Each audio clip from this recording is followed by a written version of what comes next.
Good morning, children. Good morning ma'am. देखो बेटा, फिर बोर्ड पे हम बता रहे हैं मात्रा। मात्रा हमारी व्यंजन पे लगती है जब हमारे किसी वर्ण पे यानी स्वर। देखो हमारा पहले स्वर है, मात्राएं हैं, स्वर के साथ व्यंजन है, फिर उसका प्रयोग कैसे होता।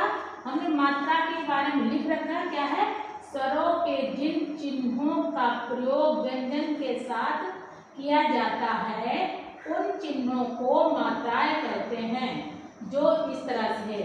अब जैसे हमने लिखा था ये अ, कैसे स्वर मिला अ, यही हमारा स्वर। फिर ये स्वर इ, ई, ऊ, री, ए, ओ, औ। ये हमारा स्वर है। हमारे स्वर कौन से, अ से आहा तक, जो अक्षर जिनको कहते हैं वर्ण, अ से आहा तक हमारा स्वर है, यानी वो ही मात्रा है।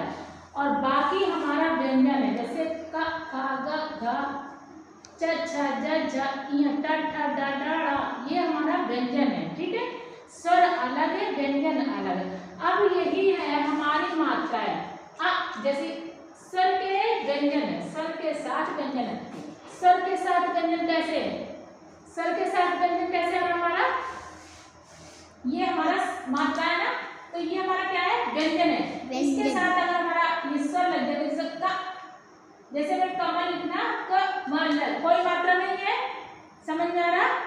अब दूसरा हमारा आ की मात्रा, जैसे आम, क्या हुआ, आम। और दूसरा शब्द और कोई बताओ जिसमें आ की मात्रा आ रही हो, दाल।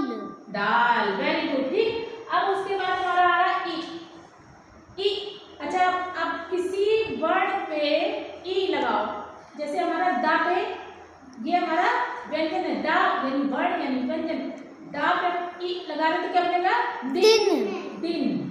दूसरा और कोई शब्द बताओ, मिठाई, मिठाई, वेरी गुड। ई आ रहा उससे हमारा स्वर आ रहा ना।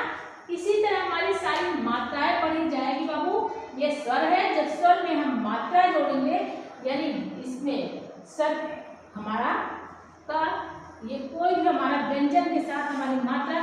अब जैसे हमने व्यंजन में बोले ओ,